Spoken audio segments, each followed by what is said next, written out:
You're in the 06010.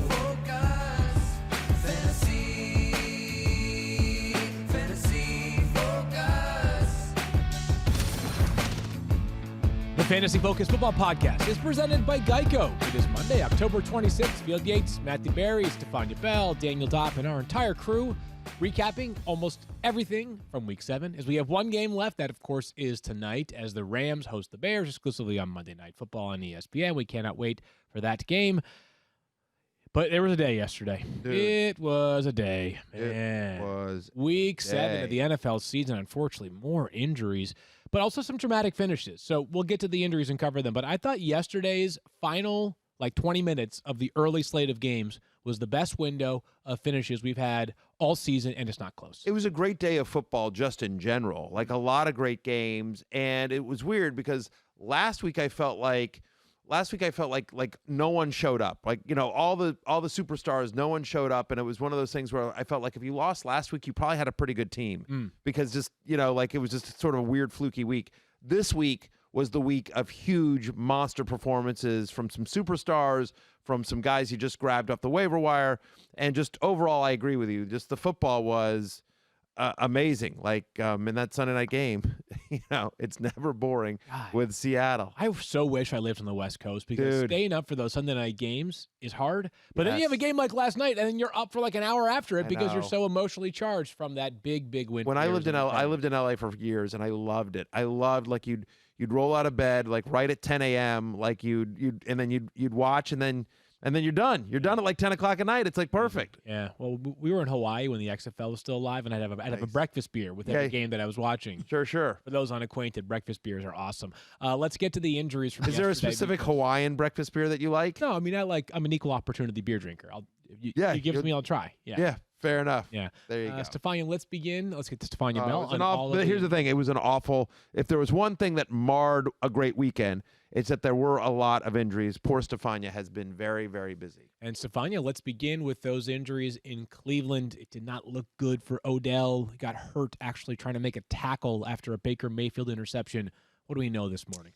We know that he's getting further testing because it's not fully clear exactly what happened to his knee. It's a left knee injury. He was clearly in a lot of pain, and obviously the team is very concerned. I have watched the replay of this injury video, I think 40 times, just to look at the angles because it's really strange. When we see guys tear their ACL on non-contact injury, it looks fairly consistent. They're usually slowing down.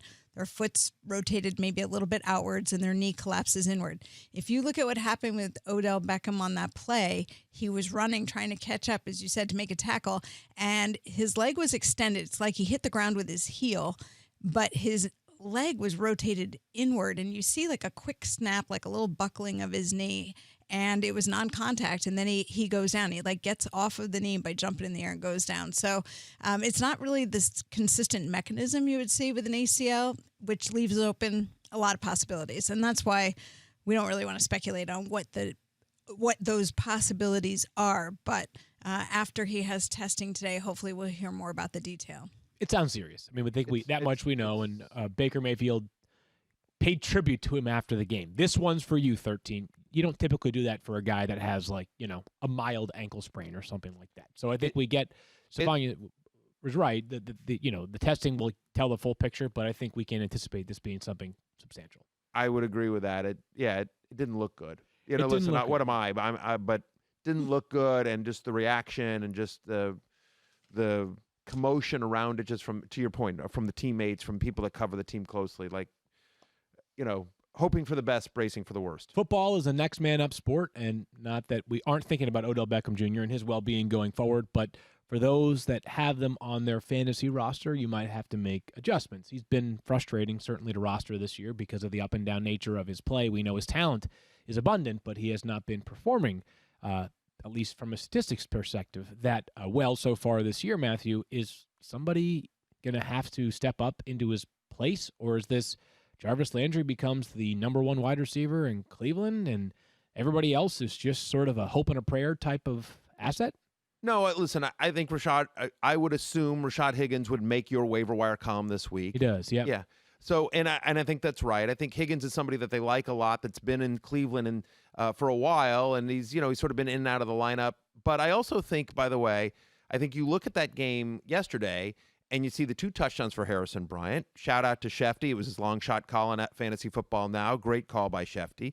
So you look at Harrison Bryant, you look at David Njoku. We'll see when they get Austin Hooper back, but it's a team that's already running a lot of 2 tight end sets, and it's already a team that's run heavy. So I think Rashad Higgins should be rostered if you need some wide receiver help, but I think honestly, maybe it's the tight ends that see a little bit more. That, Harrison Bryant is somebody they like a lot there, and rightfully so. And so that's somebody they think weirdly could be more of a beneficiary, that they just go more 2 tight end sets and just try to run that offense even more than they already have. Interesting. Yeah, I'll keep an eye on whether Jarvis Landry gets even more volume. Such a reliable player, we know. The volume was actually okay yesterday, but he had another throw, did Jarvis Yes, Landry. he did. But I mean, I haven't looked. But No. Because I assume Jarvis Landry is rostered in 100% of leagues. Of course. What I'm saying is just Yeah. if you're sort of if you had him on your roster, he might become more valuable as a result of this injury. Certainly, talented player, and you would assume his target share would go up if Odell Beckham Jr. was to miss time, and that is certainly what we're expecting as of Monday morning. So, yeah, 100% agree with that. I was just sort of thinking about just in general, Yep. So we'll get more clarity on this Odell injury probably by the time you're listening to this podcast for those on the audio version. Stephania's been a bad year for the Cowboys in a lot of ways, including injuries to quarterbacks. It was terrible what happened to Andy Dalton because it never should have happened. I feel like we've had Dallas in that conversation of injuries that shouldn't have happened because of late hits. One time when they were delivering one up in Seattle, and this time they're on the receiving end because Andy Dalton was sliding. He was giving himself up, and he took a hit directly to his head and neck. And if you watch the injury when it happened, we certainly saw it many times.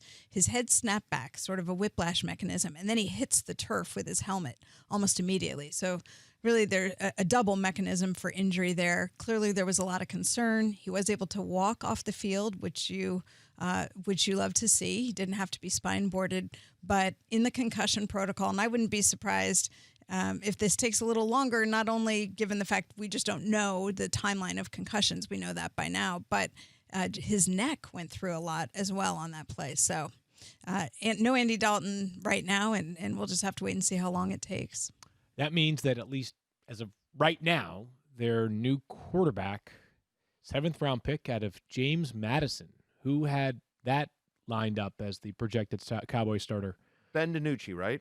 Yeah, I was literally drawing a blank there for a second. Yeah. I believe it's Ben DiNucci. The only reason I remember is because every time when we were talking about his name yesterday, when he came in, all I could think of, and Field, you might not get this reference, but Matthew, was Danny Bonaducci. Right. Course. Yeah, there you go. Bonaducci, that one I know. Yeah. Anyways. Ben Ben's his DiNucci, first I'm name, like right? Bonaducci. I know it's DiNucci. Yes, Yeah, Ben it is DiNucci. DiNucci. Why- So Ben DiNucci and Garrett Gilbert, AAF superstar, would back up Ben DiNucci. Right. Isn't Kellen Moore still their offensive coordinator? Oh, yeah, he could grab a helmet. Can't they just sign him to a contract and throw a helmet on him? And The team did recently try to sign David Blau off of the Lions practice Stop squad. it. No, I'm serious. Oh. And remember, he was the guy that last year did they beat Dallas last year with David Blau as quarterback? let me think. I believe they did, Field Yates. No, I'm being 100% serious. They tried to do this. So No, listen, and I now don't think it's this would happen. But given the state of the NFC East, Zero chance. Zero chance that they trade for Fitzy. That's where I'm going. Chance. Yes, 0% chance. The Cowboys are terrible. They need to look at 2021. No, look, hold on. dude, All right. Every dollar that they spend this year, more than they are currently spending right now, is one less dollar they have available in 2021. Because if you have unused cap space, you roll it over into the next year. If you take a $4 million cap hit on Fitz to go 6-10, 6-9-1, 6-10, and lose by 25 points in the first round of the playoffs, that ain't worth compromising 2021. You and I understand that. Does Jerry Jones understand that? Because you and I don't get a vote. Yeah. That's my question. No, that's a legit question. My belief is that there are enough people in Dallas that have the ear of Jerry that are going to caution him about making such a move. Anyway, so we will see. Well, But let's at talk the about the moment, wide at the moment, Yes. right now, as of Monday morning, we wish the best for Andy Dalton. I hated that. I mean, because listen, as a Washington fan, I love the victory, obviously, but you hate to see that. It was a cheap hit, and we wish the best of Andy Dalton and hope he gets back quickly and soon. But let's assume that Ben DiNucci is going to be the starting quarterback of the Cowboys at least this Sunday, and Yeah, not ideal. Not ideal at all. Not yeah. ideal. But here's what I would say. To me, the bigger concern than Ben DiNucci is that offensive line. Like I don't know what. I guess here's what I would say. For our purposes, what changes are you making? And to me, there's only one that I think. But like, I can't imagine benching Zeke. Like, You're as not bad benching as that Zeke offense, as much like as you'd like to, you're not as much doing as it. you'd like to. Yeah, you're can't. rolling Zeke out there, and you're just like, oh God, please fall in the end zone or something. Yeah. You know, hopefully some of their linemen get healthy. And then I think it's tough to bench Amari Cooper. Like, Yeah, I mean, he had another you good can't, game right, yesterday. right, exactly. So I just sort of feel like, so maybe CeeDee Lamb. Maybe he had was it one rushing yard yesterday? That's it. Yeah, no, CeeDee Lamb. Yeah, I mean, like, so I'm saying he had one. I think he had literally one rushing yard yesterday. So obviously it was an awful game for the entire terrible. Cowboys offense. Washington's defense is not bad at all, especially their defensive line. So that's all I would say is that I think in terms of moves you would make, like you already weren't starting Michael Gallup. Dalton Schultz was you're desperate at tight end kind of play. So really to me, the only, like, you're going to lower expectations for Zeke and Cooper, but you're already starting them. You're not starting Ben DiNucci until you see something. And so it's really about CeeDee Lamb, and CeeDee Lamb becomes kind of a flex consideration. It depends on what other options you have. And you'll tune in Sunday morning, Fantasy Football Now, and you'll see Field and I do flex appeal, and then you'll figure it out. There you go. Bingo, bango, we're done. Well done there. Let's keep it moving here to Seattle, where last night, a crazy game, as Matthew mentioned. The Seahawks fall their first defeat of the season, Stephania, 37-34 to Arizona. But big news on the running back front as Chris Carson also left this game. Yeah, Chris Carson with a foot injury that took him out in the third quarter. And originally he was questionable to return, but he never did come back. Afterwards, Pete Carroll said he had a midfoot sprain, but he was waiting word on the severity. And here's one thing I would say to be cautious of, even if we hear that it wasn't severe. These injuries are so tough to recover from, even when they're mild. There are guys who've come back thinking it's not a big deal, or the imaging doesn't show it to be a big deal. But if there's any kind of subtle instability, when they try and run again, they tend to have issues. So we may not know how much this will impact Chris Carson until he's at least cleared to the point of trying to practice. Because I believe it was Evan Engram who had an injury like this and tried to come back and tried to push and just couldn't. Because ultimately the injury turned out to be more significant functionally, even though on imaging it didn't look that bad. Cam Newton is another one who had a midfoot sprain that was considered to be not a big deal. They thought he'd be back in a couple of weeks, ended up ending his season. I'm not portending gloom and doom necessarily for Chris Carson. I'm just saying that no matter what you hear about the imaging results early on, especially if they're considered not to be significant, it doesn't necessarily translate to how it's going to impact him on the field. I think that's really important, Stephania. I think that's very, very strong and important context. Just for whatever it's worth, like literally as you were talking, got an alert from Fantasy Life app, and it's a tweet from Bob Condata, who does a great job covering Seattle. And Bob tweets, quote, "My understanding is Chris Carson's injury is not considered to be significant." But again, to Stephania's point about, hey, just because it's not considered to be significant doesn't mean he won't miss some time. It's interesting, Field, because Chris Carson has this injury-prone label. He is a free agent after this year. He's not somebody that signed a big deal. I believe he was a 7th-round draft pick. So he's on he's not on a lucrative deal. Like, his hope is to cash in after this season. And certainly he'll be signed to a more lucrative deal than the one he's on now. But it's important for him, to get out there as soon as he can. But, I mean, Stephania says, like, we've seen this before. So wait and see. And obviously, I would assume Carlos Hyde is high on your waiver wire column. There's a case for him as the ad of the week, especially if we get more context surrounding the timeline on Chris Carson. Last night, Carlos Hyde ran 15 times for a total of 68 yards with a touchdown. He also caught 3 passes. We're a year removed from Carlos Hyde having over 1,000 rushing yards. Yeah, he's a plug-and-play starter if Chris Carson misses time. Same game, Stephania. Same position. Kenyon Drake also banged up. Yeah, also with a foot injury, he ends up, or foot and ankle injury, he ends up being carted off. It was very sad. He was clearly in a lot of pain. And I would like to remind you that this is a young man who has suffered pardon? The Dak injury, right? Yes, he had right. He was my comparison, in fact, to prove that Dak could come back and be better than ever because he had that ankle fracture dislocation while he was at Alabama. He also had the Thomas Davis injury before Thomas Davis did, which was the fractured forearm. They put a hardware and plates in, and he played very quickly afterwards. So my point is, he's had serious injury. He knows what serious injury is, and he appeared to be in a lot of discomfort. Initial reports from Adam Schefter that the fractures came it's Monday. The x-rays came back negative, but that does not tell the whole story when it comes to severity in these lower extremity injuries. So more tests forthcoming for him today. And by the way, they have a bye next week, so they have a little bit more time than any other running back trying to heal up right now. Chase Edmonds filled in last night. Actually, not filled in because this happened in the fourth quarter, but he was playing, as it were, alongside Kenyon Drake and got a little bit more run as this game went to overtime. Over 21 fantasy points for Chase Edmonds. Does not qualify for the waiver wire column because he's already been added in a bunch of leagues, but go take a look. He's still available in some 40-odd% of leagues on ESPN.com. I'll say this very quickly. If Chase Edmonds gets this job, he ain't giving it back. Chase Edmonds is better than Kenyon Drake. I've been saying it all year, and you guys saw it last night. Chase Edmonds, potential league winner with that kind of upside. Let's move forward. There's a few injuries, Stephania, maybe not as significant in terms of the names or the severity. Let's start in Denver, though, as a couple of banged-up skill players for them on offense. So Phillip Lindsay, right, looks really good coming back from the toe injury. First half, I think he had 9 carries for 79 yards, and then leaves in the second half with a concussion. Tim Patrick, who's been an excellent wide receiver for them, ends up leaving in the fourth quarter with a hamstring injury. So Denver gets Phillip Lindsay back recently and gets Noah Fant back and ends up losing Phillip Lindsay and Tim Patrick to injury last night. And then, of course, it wouldn't be an injury update without reporting on my 49ers, who had an amazing win in New England last night, but it came at a price. And Jeff Wilson, who had a calf issue and was questionable coming into the game, has a phenomenal performance, and then at the end has an injury where he's clearly in a lot of discomfort. They are concerned that it is a high ankle sprain for him. Jeremy Fowler reporting this morning that x-rays were negative, but again, x-rays, particularly taken at the stadium, not necessarily telling the whole picture. So more tests for Jeff Wilson. And Deebo Samuel, obviously we've been waiting for him because he was out for the first part of the season, recovering still from the Jones fracture and surgery that he had, and he's been a bright spot for them.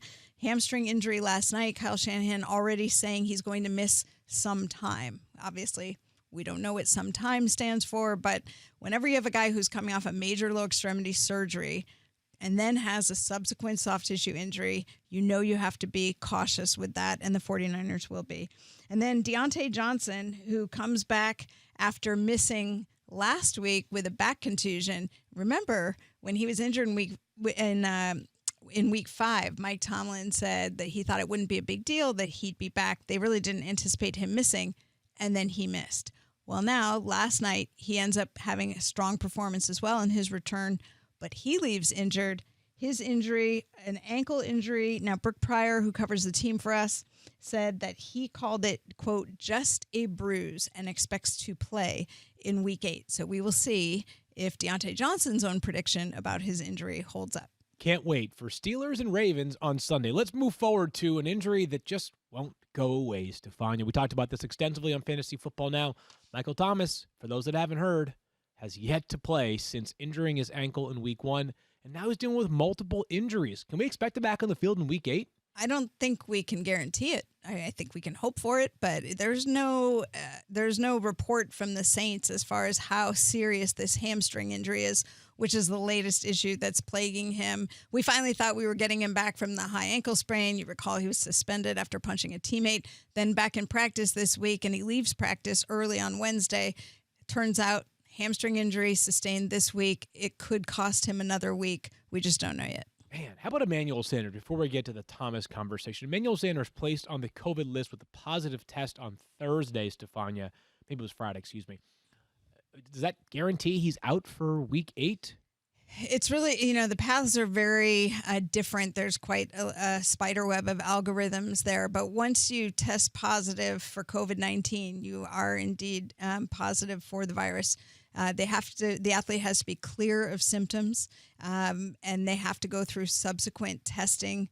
It really depends on what their symptom course is. So I don't want to speculate right now, but we should hear more. The team will report the updates. Okay, so we could maybe not have Emmanuel Sanders or Michael Thomas in Week 8. Just quickly on the COVID stuff, get well, Raquel Armstead, man. We're all thinking about you. You are, I know you're going through a lot right now for the Jags running back who we thought had a chance to replace Leonard Fournette. He's been dealing with COVID-19, and read up on what he's going through via Adam Schefter yesterday. I think it's really important to emphasize that, you know, we hear about so many players being put on these lists because in addition to the players who test positive, like in the case of Emmanuel Sanders, there might be somebody else who is deemed a close contact. We saw that happen with the Raiders where Trent Brown tests positive, but the other O-linemen who were close contacts are put on the list.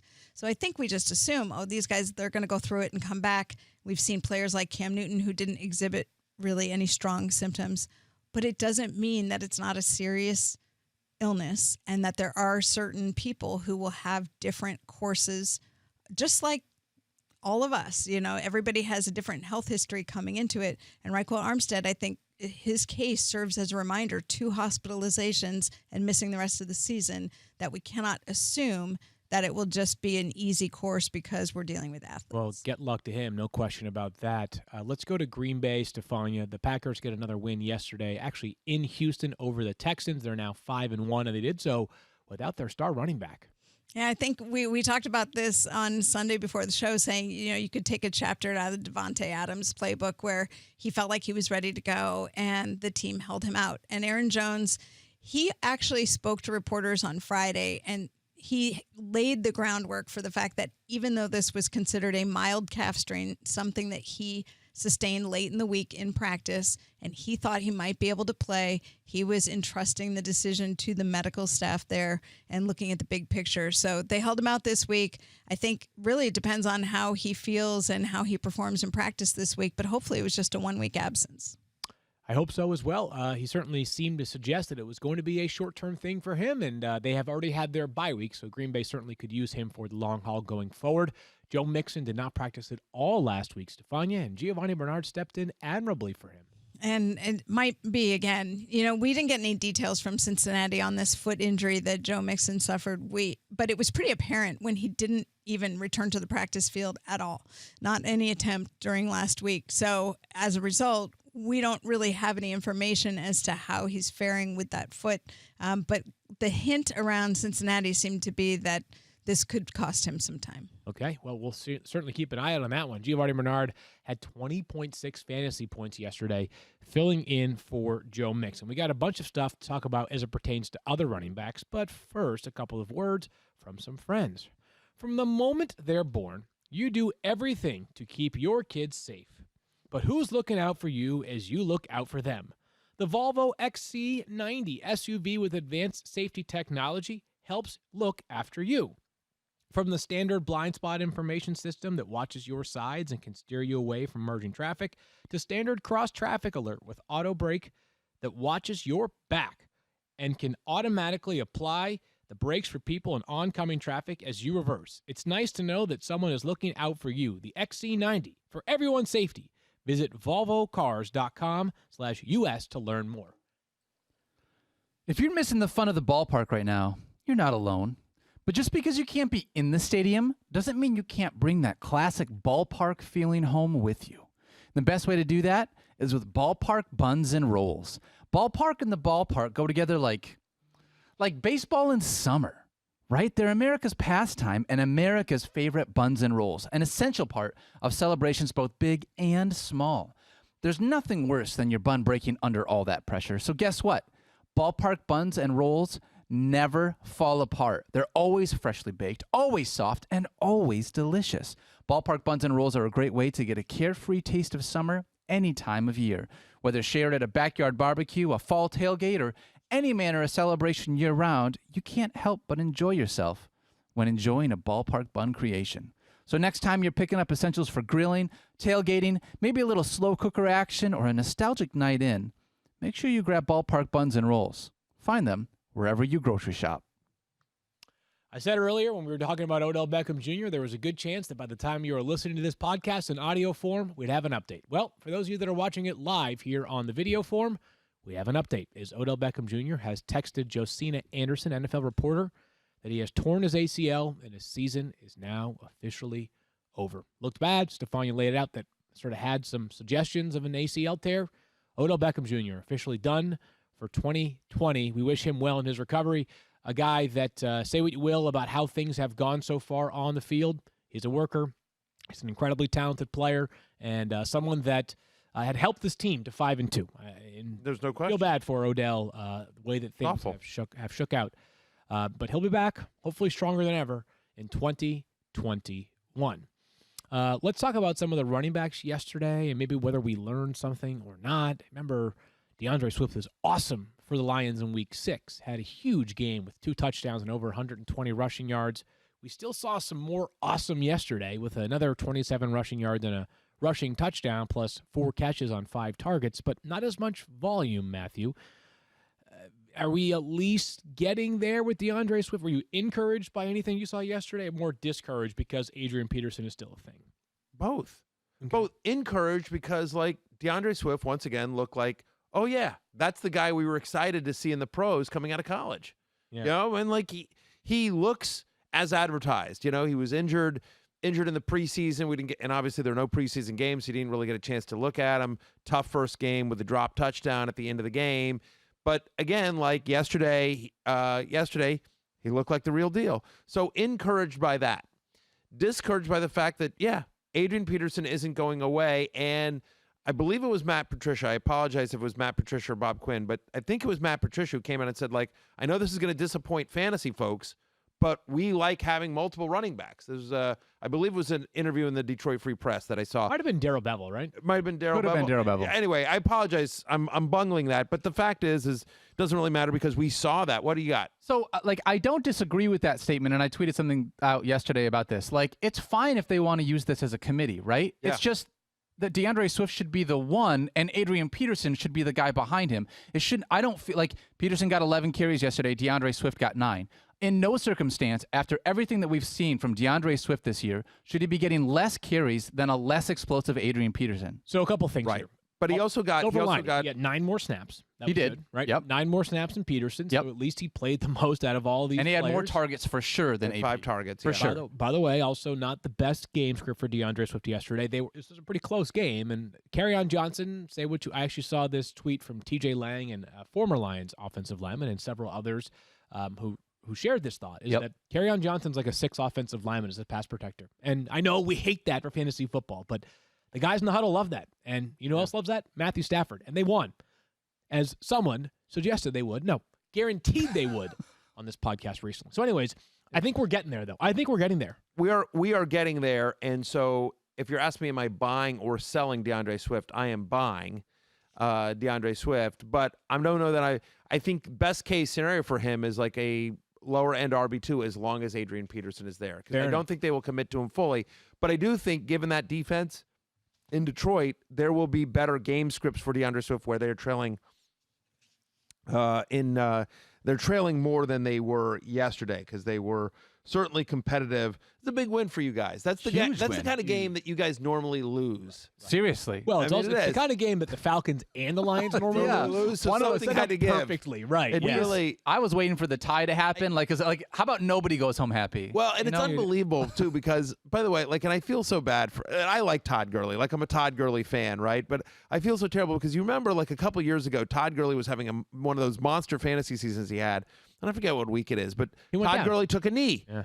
Todd Gurley took a knee to preserve the win, and I remember we did a whole thing on the fantasy show where I did a whole rant, like saying you're not allowed to complain.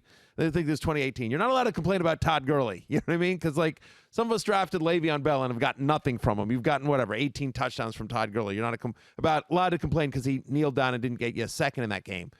But here, so he leaves L.A. He did Love it it. perfectly when he was a member of the Rams. Yeah. He goes to Atlanta and he screws it up and wanders into the end zone when he didn't want to. And you know what happens? We get extra fantasy points for that touchdown, plus Yes. all the fantasy points from Matthew Stafford and Yes. TJ Hawkinson Correct. and Kenny Galladay. It's a better move for the entire game. It was an amazing fantasy move for everyone. It was just a heartbreaking one for the Falcons. Just when you think they can't have their hearts broken anymore, they find a new way to do it. I Scored feel too so many awful. points. Yeah. I feel so awful for Falcons fans. Like it's tough. rough. To be honest with you, Yeah. they're better served going like 1-15. They are. Yeah, They obviously like, big are. Picture, like, I know, but it's yeah, just, big picture. It hurts though. bummer. In the moment, it never does. doesn't Definitely hurt. hurts. Listen, Well, I mean, I'm monitoring the Lions this week as a potential upset pick over the Colts. I haven't made my decision yet, but I'm monitoring that. please keep us posted. We will. let's keep moving. Daniel Dopp and I will wait on pins and needles. Yeah, Let I us mean, know. Well, I've nailed the pick twice, so might as well keep it going. Le'Veon Bell made his debut for the Chiefs yesterday. He played exactly 1/3 of the offensive snaps in a really weird game.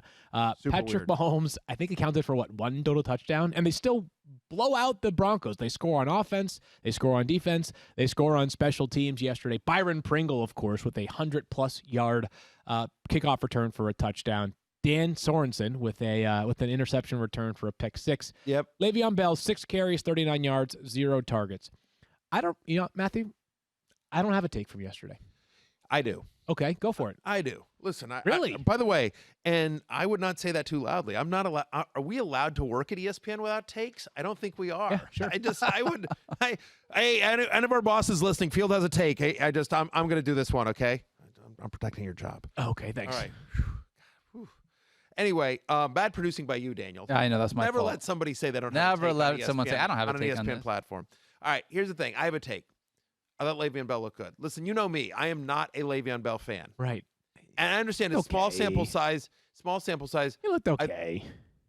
I thought he looked like I thought he had a little bit of burst. I thought it looked like he fits into this offense, and it made me. I want to double down on what I said previously, which is that 10 touches in the Kansas City Chiefs offense are going to be more fantasy productive than 20 with the Jets. That I believe he will be fantasy relevant. I believe he will be a top 30 fantasy running back from here on out. If those touches are catches, if 3 of those touches are catches, yes. But if not, no. Again, it was such a super weird game. Like, Patrick Mahomes didn't throw a lot in this game at all. Right. That's why I don't have a take yet. Is it like we didn't see it, right? Like, yeah, he had one nice long run and then 5 sort of ho-hum runs. Like, whatever. Let me ask you this. Yeah. The next 2 games are the Jets and Carolina. Those count, yeah. I mean, Yeah. if you're talking about a game script in which maybe Le'Veon Bell, if they get up big, if those games turn out to, like, he could easily, especially revenge game against the Jets. Can we just start that narrative now? Sure. It is a revenge game next week. It is. Hashtag 2 revenge weeks. game. Next week? Oh, that's right. Next week. Next And week. The Chiefs Next are week. only favored by 21 points. Yeah. Only.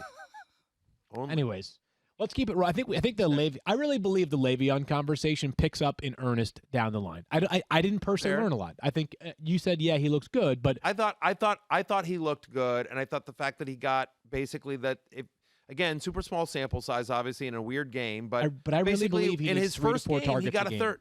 That's fine, but I believe he will get that. Okay. Like again, he in his first game he got a third of the running back carries, Yeah, I'm touches. You know what I mean? Like, and if you're third of the telling me- snaps. Third of the snaps. Yeah. Third of the snaps. Yeah. But I'm just saying, like, okay, if you're telling me Le'Veon Bell gets a third of the snaps in the Kansas City Chiefs offense, Right. as long as Patrick Mahomes is that quarterback, that has fantasy value. That's We the also, thing for also me. with like Chad Henne playing quarterback for part of that time too, right? Like, Yeah, I get- so again, I'll learn more in subsequent weeks. I can't believe I'm the one defending Le'Veon Bell here, but yeah, I think Le'Veon Bell will be a top. I'm saying it now. I think he's a top 30 running back, top 30 running back the rest of the way. Top 30-ish. Ronald Jones should be like a top 20 running back for the rest of the way, Dude. but then Bruce Arians does what he does, right? Which is that he's fickle with running backs. And again, the Bucs are Leonard 5-2. Fournette They look like going a in there. legit Super Bowl contender. I don't have anything against the idea of being fickle with your running backs in real football. For fantasy, it makes things kind of tough. Yesterday, Ronald Jones finishes with a rushing touchdown plus 34 rushing yards, but he plays 9 fewer snaps than Leonard Fournette in a game that for a lot of it was close. This is not like they were just blowing him out and all of a sudden, Leonard Fournette picks up the garbage time. Fournette had 50 rushing yards plus 6 catches on 7 targets. Are we back to the mind-numbing Buccaneers backfield? We might be. I mean, that's a little bit concerning. Like, I wonder how much of it was just like, hey, let's get him out there. We got to get him, going and part of this offense because he came to camp late, obviously, after he was released by Jacksonville, and then he was injured. And so maybe it's like, he was starting to run well, and they just want to integrate him into the offense. I will say Ronald Jones isn't going to go away. It's not like Leonard Fournette is ever going to have this job to himself, assuming Ronald Jones is healthy. But I think the point is that Yes. neither one of them is ever going to I have agree. this job to himself. I know. And That's we the got concern. we got to ride the gravy train for 3 weeks there without Yeah. Leonard Fournette, and maybe that gravy train has run dry. Maybe, but if history has shown anything with Leonard Fournette, there's a chance that the gravy train comes back Okay, but so for Ronald Jones. right. But at the moment, yes, it would appear to be a running back by committee. Having said that, they're both running well, and if that offense is going to score like it's scoring, and it feels like it's gonna, like it's pretty interesting. I think the Buccaneers, especially once Antonio Brown shows up, are just going to be an absolute disaster for us, for people who do what we do and trying to analyze them. Other than Tom Brady, you're like, okay, start Tom Brady. Yeah. And I think Rob Gronkowski's back, right? Obviously, you're starting Rob Gronkowski given the tight end position. But after that, you're just sort of like, I hope it's a Mike Evans week. I hope it's a Chris Godwin week. I mean, We'll talk about I don't know that what you in do just about a Mike little Evans, bit. right? We'll talk I mean, about that in anyway. just a little bit. Let's keep it Yeah. going, though, for a couple more of these backfields. Justin Jackson yesterday had just 12 rushing yards, 5 catches, though, for 43 yards. Good enough for 10.5 fantasy points.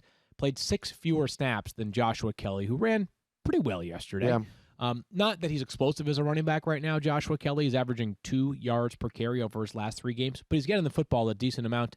This all, of course, ties into Austin Eckler. Last I heard, Stephania, the phrasing from Anthony Lynn was later rather than sooner on Austin Eckler's return. Any sense on that? He also said he was dealing with very serious issues. Those were his words. Remember, he was injured in week 4. We've talked about the mechanism, this sort of jackknife position, really elongating his hamstring, stretching it. A severe hamstring injury. That's the bottom line. And this is the kind of thing where you don't want it to end up getting worse, having him come back too soon. If he has a significant tear, you don't want it to become so severe by him aggravating it that he would be in position to require surgery. So that's why you bring this guy back slowly. He's eligible to return off of IR in week 8, but there's no way that's happening. They, at the outset, declared it a 4 to 6 week injury. And when you hear later rather than sooner, I mean, to me, you're talking 6 to 8 weeks potentially. But he's not anywhere near the practice field yet. Okay. Well, then it's going to be the Joshua Kelly and Justin Jackson show, and I think it's going to be okay. I think some weeks are going to be fine, but I think for the most part, these are 2 guys who are better suited as flexes than RB2s. I would agree with that. I think it's worth noting that Justin Jackson was dealing with a knee injury. Like they weren't sure if he was going to play. He ended up playing, obviously, but they elevated a guy off the practice squad, Troy Maine Pope, off the practice squad on Saturday, and so that may have contributed to Jackson get a few less touches than he maybe normally would have, and Kelly getting more work there.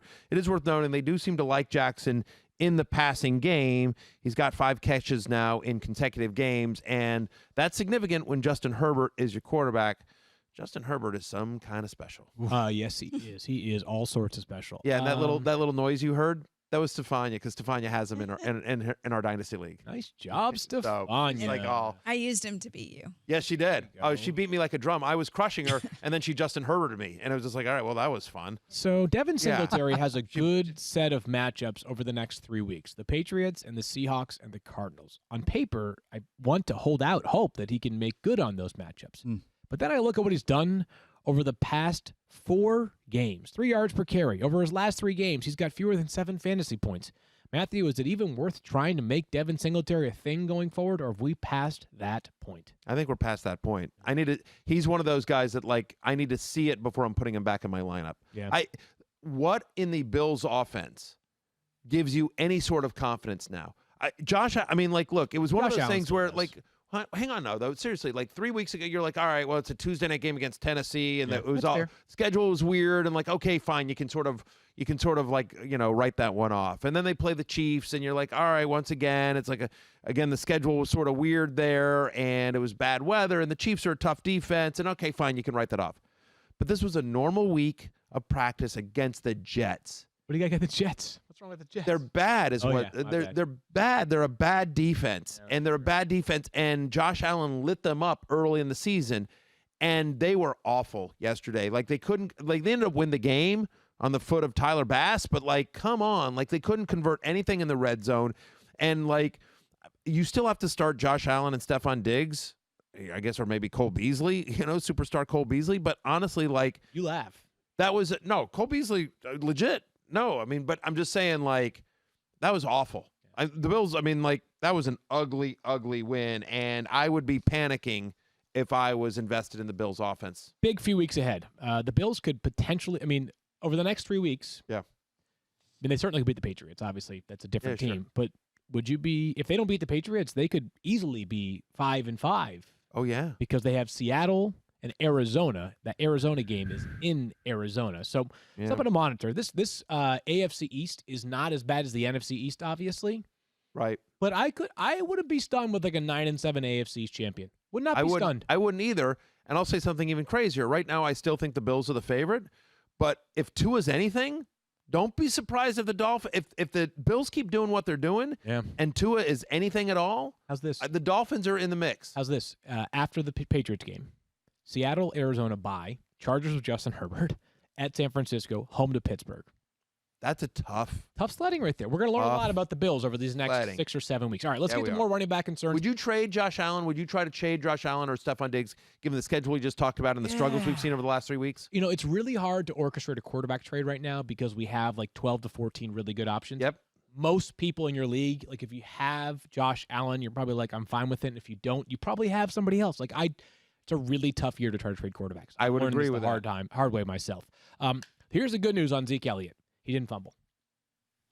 I mean, not that he lost. He fumbled. It was recovered by one of his teammates. So Zeke, 45 rushing yards, 1 catch, 6 yards. Man alive. It's been brutal. The offensive line has just been awful. They're not getting any better with Tyron Smith out for the year, with Lyle Collins out for the year. Travis Frederick watching games from home after he retired this offseason. Offensive line is just woeful right now. What's the hope for Zeke? I mean, if you were to reassess Zeke's value right now, is he a low-end RB1? Is he an RB2? God, I mean, you have to keep starting him. And the guy we're going to talk about right next, which is Josh Jacobs. But, man alive, what do you do? I think he's still an RB1, but he's a low-end RB1. I'm trying to think of, if we drafted again today, even knowing everything we do, are there 12 running backs that go ahead of Ezekiel Elliott? No, not 12, but there might be 7 or 8. Right, so he's a low-end RB1. Right, so I think, I don't want to go through them all, but, Kamara, Henry, Aaron Jones, maybe Kareem Hunt, Dalvin Cook. Dalvin Cook. Right. Anyways, yeah. I don't know that CEH probably close. goes ahead of him. Yeah. Chris Carson, if he were healthy. Right. Maybe Kareem Hunt, as I just mentioned. Could be Yeah. I mean, who knows with Mixon? Miles Gaskin. Right. I mean, but that's You what laugh. I'm saying. You laugh, Oh, but, Miles Gaskin yeah. can play. Yeah. Miles Gaskin can absolutely play. But I guess that's my point is, I think just the guaranteed volume that you're going to get for Zeke, he is a good pass catcher, even though we haven't seen it. And we just don't know what this offense is going to look like under DiNucci or McCaffrey, Dalton. obviously, Obviously McCaffrey, whatever, or the Carolina running back. Although Mike Davis all of a sudden has hit a wall, the last 2 weeks. But yeah, you know what I mean. So I think he's probably somewhere in that 8 to 12 range in terms of running back. You still have to roll him out there, but obviously this is not the Zeke you drafted or expected. Is there any chance that you would look at this as a potential buy low opportunity on Zeke? And I understand that you don't know if it's going to get any better. It's kind of like a shot, but can it get much worse than what it's seemingly been over the last 2 weeks? I mean, So next time someone presents me a bad opportunity to buy low on a guy who's carrying the ball, getting 20-ish touches a game, will be the first. Right? I'm always in exactly on that, right? I'm always in on that. Because at Philadelphia, home to Pittsburgh, you don't love that. Then there's a bye, and at Minnesota, that's the next 4. So, but I'm not even worried about the schedule anymore. It's not that. It's just that if he's going to get 20-ish touches per game, I'm going to be fine with it. I'm going to hope for a dink and down offense, someone that, quarterback looking for a safety valve, and Zeke is that guy. Josh Jacobs, again, not a ton of analysis here. 17 rushing yards, 3 catches on 4 targets for 14 yards. He made the hate list this past week. Great call by Matthew. I think you had him outside your top 10. I did. And he was just not good. And the offensive line obviously was severely limited in terms of practice time together this past week. Even coming off of their bye, the Bucs defensive front is very, very good. Better days are ahead for Josh Jacobs. That was just one that was ripe for the picking to be a bad day. You just mentioned Mike Davis, who sort of hit a wall, 12 rushing yards yesterday, but he did have 5 catches on 5 targets for 24 yards, 8.6 fantasy points. They play on Thursday night. And Stephania, could we possibly see the king of fantasy football, Christian McCaffrey? Well, we hear he has a shot, a chance, if you will. But if you think about how they've managed him so far, been pretty conservative. This was a high ankle sprain that McCaffrey suffered in week 2. Remember how he was going to try and beat the timeline? And there's no doubt that he's worked as hard as anyone to come back from an injury. You know how Christian McCaffrey's work ethic goes. But this is feeling like a 6-week affair. And with a game Thursday night, be just shy of that. So I wouldn't be surprised if he ended up being pushed to the November 8th game. Let me ask you a question. I was just thinking out loud because Ask away. he did not return to practice yet. I'm just using logic here. The Panthers are really not going to practice for the next 2 days. They're going to walk through. I'd be surprised if they even had, the shells on. This will probably just be helmets and shorts. Correct. You're really going to bring a guy back from a high ankle sprain during a week in which the extent of your practice is like looking at cards? It feels to me unlikely. You're absolutely right. But there's one thing I've learned by doing this for a long time. I avoid the words always and never because every time I think that there's a logical reason why X or Y wouldn't happen, somebody does something different. And I 100% agree with you because that would also fit with not only the nature of the injury that he's had and them wanting him to test it in football prep situations, if you will. It's the closest they can get to before a game. It would not make sense to run him out there. But then there's a school of thought that maybe they've seen enough on the side and they just want to give him a little taste of being back out in the field and actually going behind Mike Davis. You never know. But to me, it feels like we're going to be waiting until next week. Okay, we'll keep an eye on that one. Thursday. By the way, after the Thursday night game, they're at Kansas City, so obviously that's a big game. You want to make sure you'd have Christian McCaffrey for a game at Arrowhead. That'll be fun. Then home to Tampa Bay and home to Detroit. So a couple of interesting games there coming up for the Panthers. Some surprise pass catchers in just a moment that we will get to. But first, Shell knows that between every tee up, layup, and batter up, that you can't wait to catch up with your favorite podcast. So come to Shell and get 3 things done at once. First, fill up with Shell V-Power Nitro Plus to help keep your engine running like new. Then save up with the Fuel Rewards program and never pay full price for gas again. And finally, snack up with in-store rewards to save even more at the pump. Oh, time to wrap it up. Make the most of the stop you need to make with Shell and engines that continuously use Shell V-Power Nitro Plus Premium Gasoline. See full terms and conditions at fuelrewards.com. How do you banish high rates on car insurance, Field? No idea. No idea? You switched to Geico during Geico-ween. That was frustration getting out right there. Field, October is Geico's favorite time of year. I'm frustrated because you don't know that. The folks over at Geico have been working even harder than ever to cast out high rates and craft just the right policy for you and your family. Cisco and Chapin, Field. Switching to Geico isn't so scary, especially when they could be brewing up spellbinding savings just for you. So get a quote today at geico.com and see just how much you could save. No eye of Newt needed. Happy Geico-ween, everybody.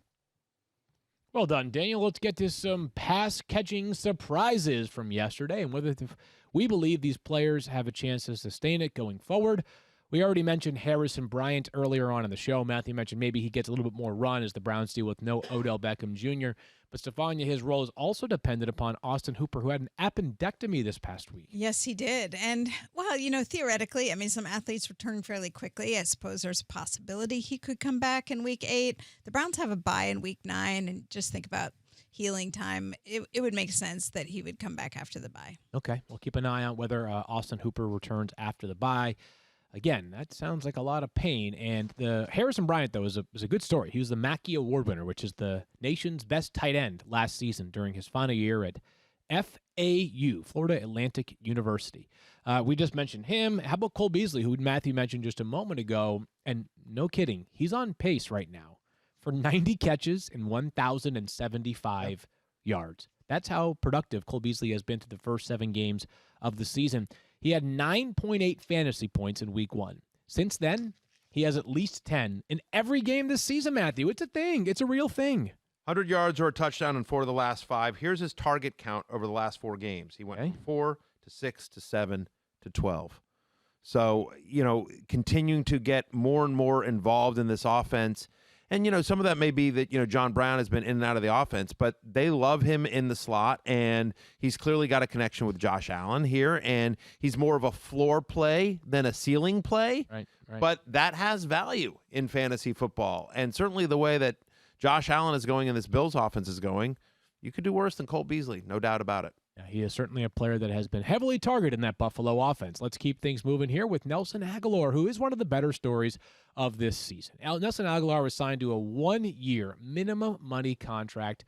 Obviously had a very difficult tenure during his time in Philadelphia. He got a second chance in Las Vegas. And yesterday he had 5 catches for 107 yards and a touchdown. At one point, and I forget who initially had this stat, there was a time where he was the only wide receiver in the NFL who, when quarterbacks were targeting him, had a perfect passer rating. Now, that's one of those sort of funky stats that I'm not sure exactly how much it means, but awesome to see him be better again yesterday than he was throughout much of his time in Philadelphia. 21.7 fantasy points, back-to-back-to-back good games for Nelson Aguilar. Matthew, are you ready? Are you ready to make this a real thing, or are you a little bit hesitant? I wouldn't mind picking him up. I will say this. I think the Raiders' offense is better than they get credit for. Okay, that's fair. You know what I mean? Like, I think Derek Carr has played better. By the way, if you look at Derek Carr's numbers, like, Derek Carr's been a legitimate fantasy quarterback now for a while. And so, you know, he's got, like, I want to say, off the top of my head, you know, he's got at least 4 games with 20 fantasy points or more. And so, like, I'm not saying Derek Carr is great, but I'm saying that Derek Carr's been better than I think general perception is, and I think he's better in fantasy than general perception is around him. And so, with Henry Ruggs being in and out of the lineup, like, feels like they've sort of settled in on a, you know, so it's Ruggs and it's Aguilar and it's Darren Waller and they've got Hunter Renfrow, and all of a sudden you're like, and they're throwing a lot, and we talked about the struggles of Josh Jacobs. And so with teams being able to put on, because their defense has not been terrific, it's been better than I think probably advertised, but it's still not great. And so they're having to throw more than I think they would like to. But when they're throwing to Nelson Aguilar, who, but, you know, I think if you think about Nelson Aguilar for a second, he was a guy that came in with a lot of hype, had a bad rookie season, and people were ready to bail on him. Then he became good in Philadelphia. Like, he had a couple of seasons there and then fell out of favor there, had the bad drop, and then, you know, and so kind of a new, moving on, new scenario here.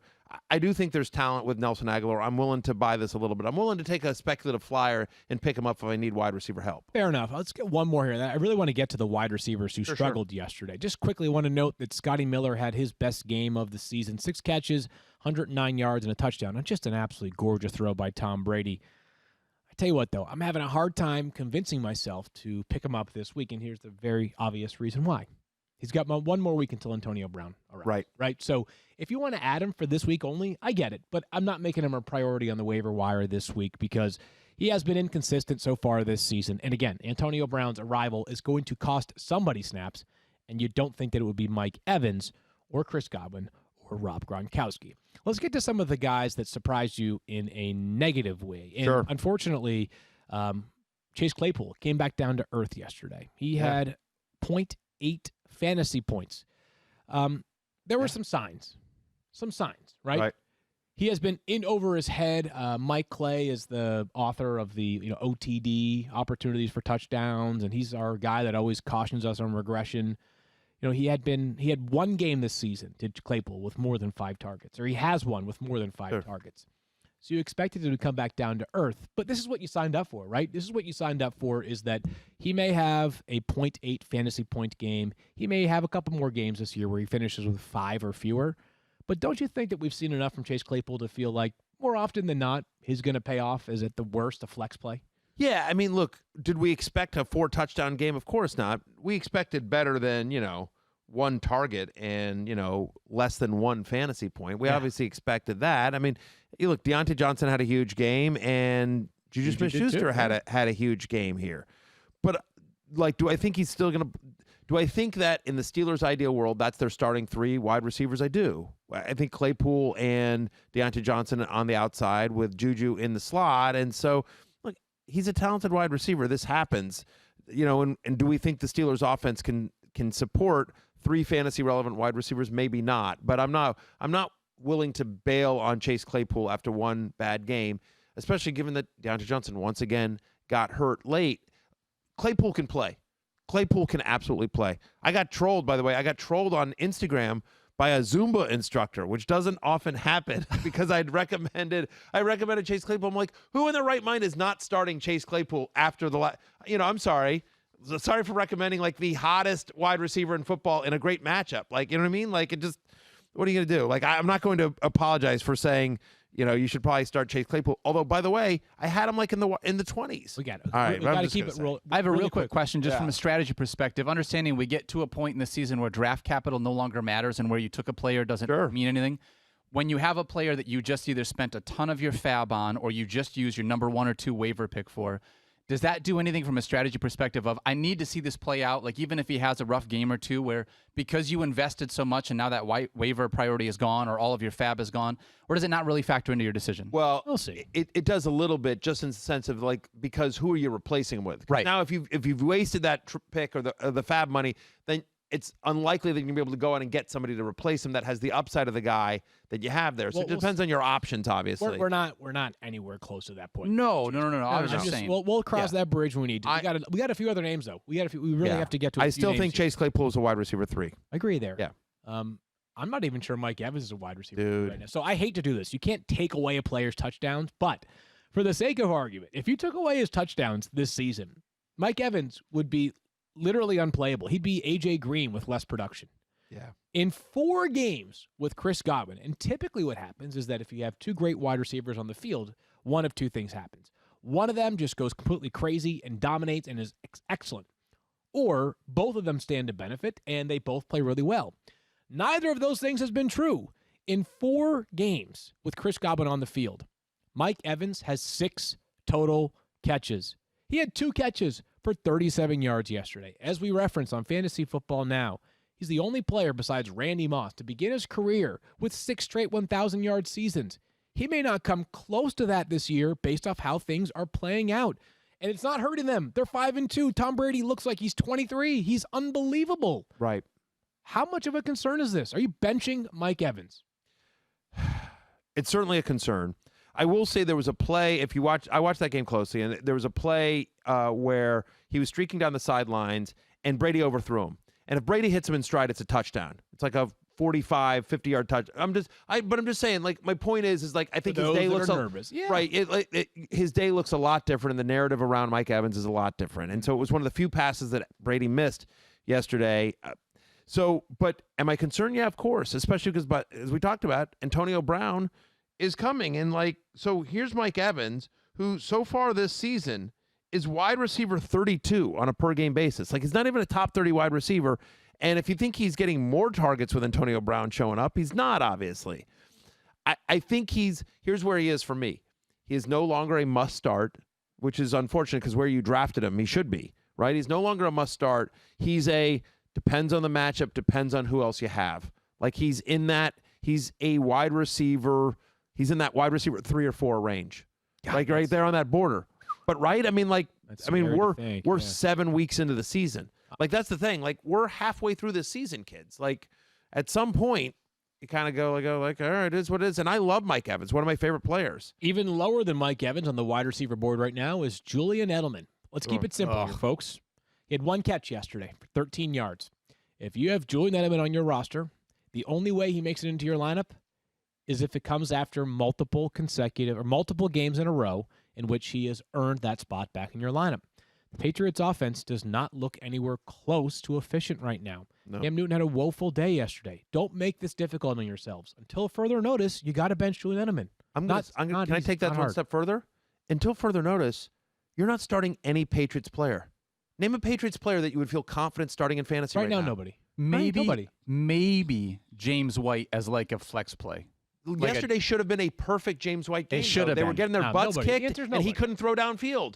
That should have been a perfect James White game, and he did nothing in that game yesterday. So I agree. All of them until further notice. Until further notice. Let's end the show on one more player who I don't want to overthink this one. And DK Metcalf made one of the coolest plays that we've seen in quite some time. He chased down Buda Baker on a play that easily could have been a pick 6 of nearly 90 yards.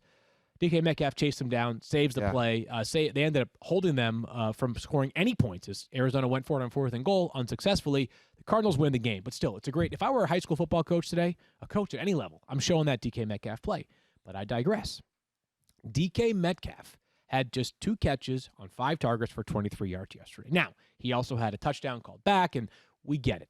He's DK Metcalf. I really don't want to overthink this one, Matthew. He's fine. I'm not concerned about DK Metcalf at all. What I want to do here is just take one moment. I'm tilting because I needed. I had a couple of leagues where I needed Chris Carson and DK Metcalf last night. So all I'm going to say here is I don't want to deal with the analysis. You're going to still play DK Metcalf, of course. And if you're worried, trade him to me. I'll take him. I'll take all your DK Metcalf. But 100%. I want to take this moment to give Mike Clay a shout out. There you go. Mike Clay with the gutsiest call he's made all year on wide receiver cornerback matchups was to downgrade DK Metcalf against Patrick Peterson, who does not strike most as the same old Patrick Peterson that he was for a long time. Mike, you nailed it. That's why we love having you on the show. We love having you on Fantasy Football Now. Read Mike Clay's work every time you listen, and I said I can't go that far with you. Like, I actually think, listen, McLaurin had the good game against Peterson. Like, I'm not there on DK Metcalf, but great call by Mike. David Moore helped him out with that holding call. David Moore. What are you going to do? Mike does a very great job. diligently on that wide receiver. No. Mike does a phenomenal job. I don't want to take away. Mike does a phenomenal job. It was a great call. By the way, Mike's made many great calls all season long. His segments are among the highlights of Fantasy Football Now every Sunday morning. I want to close the show out with a quick question about Monday Night Football. Darrell Henderson, Field Yates, looking for a big game here.